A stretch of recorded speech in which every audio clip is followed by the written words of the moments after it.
नमस्ते बच्चों।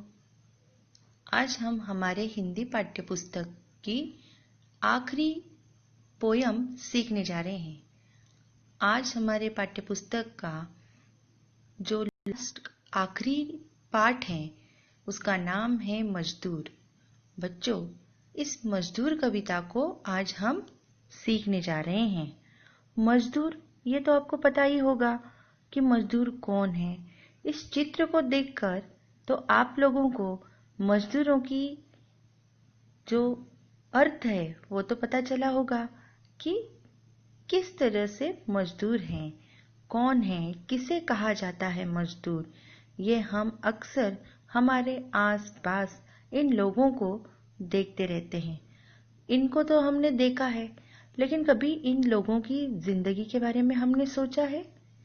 तो बच्चों, आज हम जो कविता सीखने जा रहे हैं मजदूर, तो उस मजदूर की जिंदगी को हम एकदम पास से महसूस करेंगे, जानेंगे, देखेंगे कि आखिर ये मजदूर अपनी खुद की जिंदगी किस तरह से जी रहा है। तो बच्चों, इस कविता के जो कवि हैं वो हैं हमारे रामधारी सिंह दिनकर। ये है रामधारी सिंह दिनकर। इनका परिचय हम एकदम संक्षिप्त में ही लेते हैं। तो बच्चों, यहाँ पर रामधारी सिंह दिनकर, ये जो डबल इन्वर्टेड कॉमा में लिखा है दिनकर, ये उनका नाम जो है वो सब नाम है।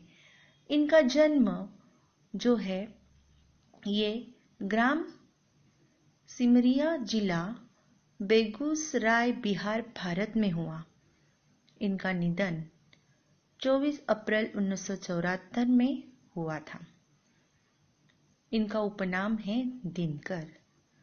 इनकी कुछ कृतियां हैं जिसमें हैं कुरुक्षेत्र, उर्वशी, रेणुका, रश्मिरथी, द्विगीत बापू, धूप छा, मिर्च का राजा, सूरज का ब्याह, इनकी लिखी हुई कुछ कृतियां हैं। यहाँ पर काव्य संग्रह उर्वशी के लिए 1972 के ज्ञानपीठ पुरस्कार सहित अनेक प्रतिष्ठित सम्मान और पुरस्कार से ये सम्मानित किए गए हैं। तो ऐसे ही ये रामधारी सिंह दिनकर जी ने लिखी हुई मजदूर, इस कविता को अब हम पढ़ते हैं।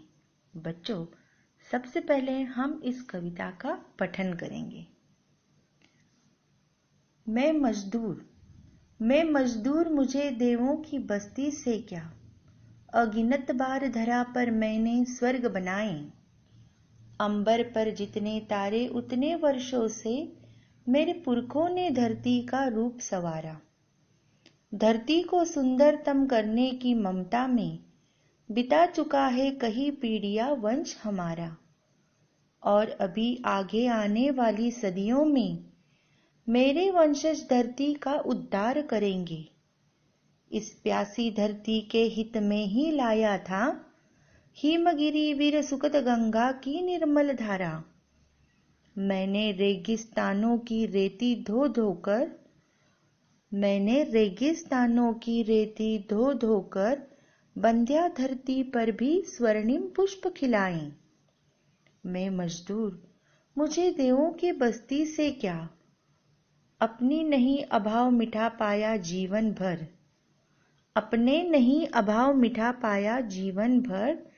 पर औरों के सभी अभाव मिटा सकता हूँ। तूफानों भूजलों की भयप्रद छाया में मैं ही एक अकेला हूँ जो गा सकता हूँ। मेरे मैं की संज्ञा भी इतनी व्यापक है, इसमें मुझसे अगिनत प्राणी आ जाते हैं। मुझको अपने पर अदम्य विश्वास रहा है। मैं खंडहर को फिर से महल बना सकता हूँ। जब भी मैंने खंडहर आबाद किए हैं, प्रलय में भूचाल देख मुझको शर्माए। मैं मजदूर, मुझे देवों की बस्ती से क्या, युगों युगों से इन झोपड़ियों में रहकर भी औरों के हित लगा हुआ हूँ महल सजाने। ऐसे ही मेरे कितने साथी भूखे रह लगे हुए औरों के हित अन्न उगाने। इतना समय नहीं मुझे जीवन में मिलता, इतना समय नहीं मुझे जीवन में मिलता, अपनी खातिर सुख के कुछ सामान जुटा लूं। पर मेरे हित उनका भी कर्तव्य नहीं क्या, पर मेरे हित उनका भी कर्तव्य नहीं क्या। मेरी बाहें जिनके भरती रही खजाने, अपने घर के अंधकार की मुझे न चिंता। मैंने तो औरों के बुझते दीप जलाए, मैंने तो औरों के बुझते दीप जलाए। मैं मजदूर, मुझे देवों के बस्ती से क्या। अगिनत बार धरा पर मैंने स्वर्ग बनाए, अगिनत बार धरा पर मैंने स्वर्ग बनाए। बच्चों, इस कविता को पढ़ने के बाद यहाँ पर मजदूर ने अपनी पूरी कहानी यहाँ पर बताई गई है, अपना जीवन चरित्र यहाँ पर उसने चित्रित किया हुआ है। हम देखते हैं कि मजदूर अपने श्रम के बल पर पृथ्वी का रूप संवार कर उसे सुंदर बनाने में लगा रहता है। उसमें कोई मोह माया से दूर वह अभावग्रस्त ऐसा जीवन जीते हुए भी किस तरह से अपने कर्म में वह लगा रहता है, इसी में उसे आत्मगौरव का अनुभव होता है। तो चलो, इस कविता को तो हमने पढ़ लिया, आपको भी मन ही मन में इस कविता का पठन करना है। अब हम इस कविता का जो अर्थ है, भावार्थ है कि कवि क्या कहना चाहते हैं, उसे अब हम यहाँ पर समझ कर लेते हैं। बच्चों, इस कविता में कवि ने मजदूर के माध्यम से उसके जीवन का यथार्थ चित्रण तो किया है। मजदूर यहाँ पर कहता भी है कि मैं तो एक श्रमिक हूँ। क्या हूँ? मैं एक श्रमिक हूँ। मुझे स्वर्ग की कोई चाह नहीं है। अब स्वर्ग क्या है? यहाँ पर यह स्वर्ग क्या है? तो यहाँ पर यह दुनिया है। मुझे स्वर्ग की कोई चाह नहीं। मैं अपने परिश्रम के बल पर, यहाँ पर वो क्या कर रहा है? मैं अपने परिश्रम के बल पर अब तक न जाने कितने स्वर्ग बना डाले हैं। हजारों वर्षों से मेरे पूर्वजों ने भी इस धरती के रूप को सजाया है, संवारा है। देखो बच्चों, सचमुच ये मजदूर हैं। उन्होंने यहाँ पर अपनी मेहनत से ये संसार में ऐसे कई स्वर्ग बनाए हैं, उसे सजाया है, संवारा है ना? तो ये मजदूर है जो अपने मेहनत से किस तरह से इस संसार को सजा रहा है। वो ये भी कहता है कि इस पृथ्वी को सुंदर से सुंदर बनाने की चाह में मेरे अनेक पीढ़ियां बीत चुकी है और आने वाली पीढ़ियां भी इसका कल्याण करती रहेगी। इस धरती के प्राणियों की प्यास बुझाने के लिए ही राजा भागीरथ यहाँ गंगा की धारा लेकर आए। देखो, यहाँ पर उन्होंने कहा था कि राजा भागीरथ ने गंगा को यहाँ पर लोगों की प्यास बुझाने के लिए लेकर आए थे। तो इस तरह से ये कहानी यहाँ पर प्रचलित होती है। तो जिस तरह से उन्होंने गंगा को इस धरती पर लेकर आए हैं, उस तरह से मजदूर कहता है। मजदूर आगे कहता है कि मैंने अपने परिश्रम से रेगिस्तानी बंजर धरती भी लहलहा दी है, यानी उसने हरी भरी कर दी है बंजर धरती को भी। तो है ना बच्चों, तो ये मजदूर हैं, वो किस तरह से रेगिस्तान जैसे सूखे प्रदेश में उसने अपने परिश्रम से, अपने मेहनत से वहां पर हरियाली छाई हुई है। यही वो यहाँ पर समझाना चाहता है कि वो कितना परिश्रम कर रहा है, कितना मेहनत कर रहा है, और ये किसके लिए? तो लोगों के सुख के लिए, उन्हें सुख मिले, सारी सुविधाएं मिले, इसलिए ये मजदूर हर दम अपने बल को यहाँ पर लगा देता है।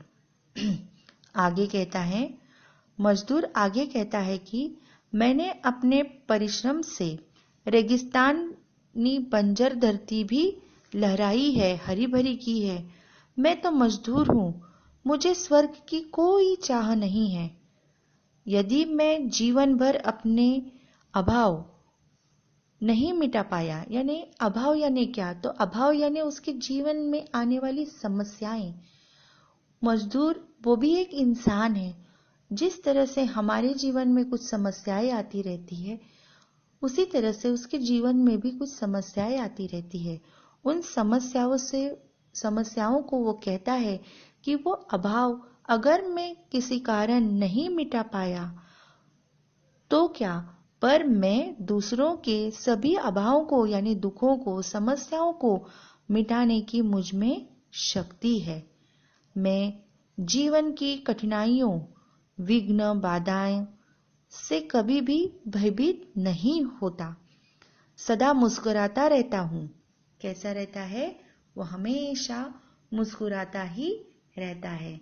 तो देखो बच्चों, यह श्रमिक किस तरह से हमेशा अपने परिवार के साथ किस तरह से रहता है, किस तरह से वो मुस्कुराते हुए अपने श्रम को निपटा रहा है, कर रहा है। आगे वो कहता है, श्रम करने वाले सभी मनुष्य मुझी में शामिल होते हैं। फिर वो हर एक प्रकार का मजदूर हो, चाहे बोझ उठा रहा है, कंस्ट्रक्शन का काम कर रहा है, रास्ते पर बैठकर पत्थर फोड़ने का काम कर रहा है, रास्ते बनाने का काम कर रहा है, या तो वो खेती बाड़ी का भी काम कर रहा है। तो इस तरह से ये जो हल चलाने वाले लोग हैं, ये सारे जो मजदूर जो है, काम करने वाले लोग, ये मजदूर में आ जाते हैं। तो इस तरह से वो कहता है कि सभी मेरे ही इसमें सम्मिलित हो जाते हैं, परिश्रम करने वाले लोग। मुझे स्वयं पर यह विश्वास है कि मैं खंडहर को पुनः महल के रूप में बना सकता हूँ। तो यहाँ पर खंडहर यानी बहुत पुरानी जीर्ण इमारत, जहाँ पर कोई रहता नहीं है और पूरी तरह से वह टूटी फूटी हो चुकी है, ऐसे खंडहर जगह को भी वह पुनः महल बना सकता है, यानी पहले जैसा उसे सुंदर बना सकता है। इतनी उसमें ताकत है और उसका अपने आप पर, अपने बल पर, अपने कर्म पर विश्वास है। तो बच्चों, यही पर हमें सीखना है कि जिस तरह से ये मजदूर अपने ताकत पर, आत्मविश्वास उसका बहुत ही प्रबल होता है, उसी तरह से बच्चों हमें भी अपने जीवन में आत्मविश्वास पर बल देकर खड़े रहना चाहिए। हमारा आत्मविश्वास जितना बलशाली होगा, उतने ही हमारे काम बहुत आसानी से हम कर सकते हैं। तो इस तरह से यहाँ पर उसने कहा है कि मुझे स्वयं पर विश्वास है कि मैं खंडहर को पुनः महल बना सकता हूँ। देखो बच्चों, वो डर नहीं रहा है किसी बात से, बल्कि वो लड़ रहा है और उसी में से कुछ अच्छा हासिल कर रहा है, निर्माण कर रहा है। वो कहता है, मैं प्रलय, मेघ, भूचाल से जो उद्ध्वस्त हुए खंडहरों को भी पुनः आबाद करूंगा। यानी इस तरह से भूचाल यानी भूकंप वगैरह हो जाता है, प्रलय मच जाता है, वर्षा आ जाती है जिसमें बाढ़ आ जाती है, ऐसे इसमें जो भी बहुत सारे नुकसान हुए हैं, समस्या हुई है, ऐसे खंडहरों को भी मैं पुनः आबाद करूंगा, यानी फिर से उसी तरह से निर्माण करूंगा जैसे वो पहले थे। तो इस तरह से ये मजदूर अपने श्रम के बारे में, अपनी ताकत पर वो क्या क्या कर सकता है, यह वो समझा रहा है। देखो बच्चों, यह देखकर वो कहता है कि मुझे स्वर्ग की कोई अपेक्षा नहीं है। मैं बार बार ये मजदूर हमें कह रहा है कि मुझे स्वर्ग की कोई चाह नहीं है। स्वर्ग की चाह यानी इस संसार में सारे सुख सुविधाएं मुझे ही मिले, इस तरह की मेरी कोई चाह नहीं है, अपेक्षा नहीं है। वो कहता है कि मैं युगों युगों से अभावग्रस्त जीवन जीते हुए दूसरों की सुख सुविधा के लिए सदा कार्य करने में लगा रहूंगा। वो इस तरह से कहता है कि जिस तरह से मेरे मजदूर में आने वाले मेरे किसान मित्र हैं, वो भी तो एक मजदूर ही है। वो जिस तरह से दूसरों के पेट के लिए बहुत परिश्रम कर रहा है, दिन रात मेहनत करता है, कड़ी धूप हो, बारिश हो या जाड़ का मौसम हो, वो बिल्कुल थकता नहीं है और वो खेती बाड़ी का काम कर, श्रम कर, अनाज उगाने में जैसे लगा रहता है, उसी तरह से मैं भी दिन रात परिश्रम में लगा रहता हूँ। मुझे इतना भी समय नहीं मिलता कि अपने लिए कुछ सुख सुविधाएं मैं जुटा सकूं यानी मिला सकूं। तो इस तरह से देखो, हमेशा ये मजदूर और उसके परिवार के बाकी के लोग भी किस तरह से अपने इस मजदूरी में जुड़े हुए हैं। ये लोग व्यस्त रहते हैं, लेकिन फिर भी उनके चेहरे पर कुछ भी दुख हमें दिखाई नहीं दे रहा है, कहीं भी असमाधान नहीं दिखाई दे रहा है। वो मेहनत करने पर भी बहुत आनंदित रहते हैं, खुश रहते हैं। तो इस तरह से ये मजदूर का परिवार है। वो दिन रात परिश्रम में लगा रहता है और वो कहता है मुझे इतना भी समय नहीं मिलता कि मैं अपने लिए कुछ सुख सुविधाएं जुटा पाऊं। मजदूर हमें यह प्रश्न कर रहा है कि मैं अपने श्रम से जिनकी तिजोरियां भर रहा हूं, जिन्हें सुख सुविधाएं दे रहा हूं, क्या उन लोगों को मेरे प्रति कुछ कर्तव्य नहीं है? यानी वो कहता है कि ये मजदूर हम जैसे लोगों को, ये मजदूर हमारे लिए सुख सुविधाएं निर्माण कर रहे हैं, तो हमारा भी कर्तव्य बन जाता है कि उनके भी सुखों के बारे में हम समझे और कुछ करें उनके बारे में। तो इस तरह से इस मजदूर ने यहाँ पर कविता में भी प्रश्न पूछा है कि मैं जिनकी तिजोरियां भरता हूं, क्या मेरे प्रति उनका इतना भी कर्तव्य नहीं कि वे मेरा अभावग्रस्त जीवन यानी दुख भरा जीवन जो है, जीवन के कुछ सुखों के बारे में वो समझ जाए, उसके बारे में कुछ सोचे। मुझे अपने घर के अंधेरे की चिंता नहीं है, मैं तो दूसरों के घरों के बुझते दीप जलाने की शक्ति रखता हूं। न जाने कितने दीप मैंने जलाए। मैं तो मजदूर हूं, मुझे स्वर्ग की चाह नहीं। मैं धरती पर अनेक बार स्वर्ग बनाए हैं। तो इस तरह से ये मजदूर यहाँ पर कहता है कि मैं क्या करता हूँ, इस धरती पर स्वर्ग बनाने का काम करता हूँ। लेकिन बच्चों, इस मजदूर ने सचमुच जो प्रश्न हमें पूछा है, उस प्रश्न को हमें सोचना चाहिए, उसके ऊपर विचार करना चाहिए और कुछ तो भी हमारे भी जो जिम्मेदारी है, रिस्पॉन्सिबिलिटी है, उसे भी हमें समझना चाहिए कि जो दिन रात मेहनत कर अपनी सुख सुविधाओं के बारे में न सोचते हुए हमारे सुखों के बारे में जो सोचता है, उसके लिए भी हमारा कर्तव्य है कि उसे भी कुछ सुख के पल हमें देने चाहिए, उसे भी हमें वो सुख देने चाहिए थोड़े बहुत, जिससे वो भी समाधान कर सके और वो और भी अधिक सुंदर हमें सुख सुविधाएं देता रहे।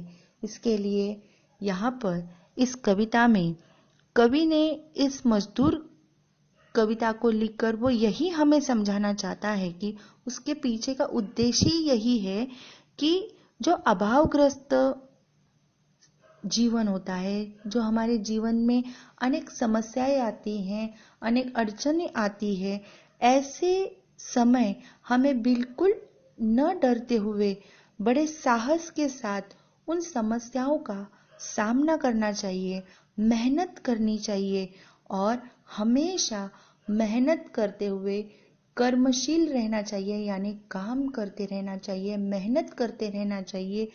और इसी मेहनत के लिए उन्होंने हमें यह कविता एक प्रेरणा स्वरूप दी गई है कि मनुष्य को कभी भी श्रम से हटना नहीं चाहिए या थकना नहीं चाहिए।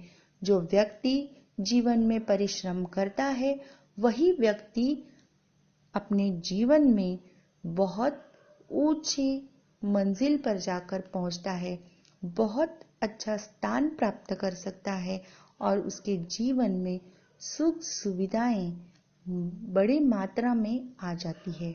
तो बच्चों, इसी तरह से ये मजदूर कविता रामधारी सिंह यानी दिनकर जी की ये लिखी कविता बहुत ही सुंदर है।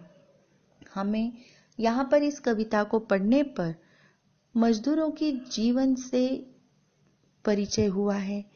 अब हमें करना यही है कि इन मजदूरों को कम नहीं लिखना है, क्योंकि इन मजदूरों के कारण ही आज हमारे घर बन रहे हैं। आज हमें जो भी रास्ते हो, बंधारे हो, जो भी सुख सुविधाएं मिल रही है वो इनके बल पर ही हमें मिल रही है। आज वो नहीं होते तो ये सारी सुख सुविधाएं हमें काश नहीं मिल पाती। इसीलिए ये हमें देने वाले एक देवता की तरह है। तो उन देवताओं के बारे में भी, उनके सुखों के भी बारे में हमें सोचना चाहिए। यही हमारा कर्तव्य है और जीवन में हमेशा आने वाली समस्याओं से न डरते हुए उससे साहस के साथ, निडरता के साथ उसका सामना करना है, परिश्रम करना है। जाते जाते मैं यही एक बार कहूंगी कि एक कहावत है कि करत करत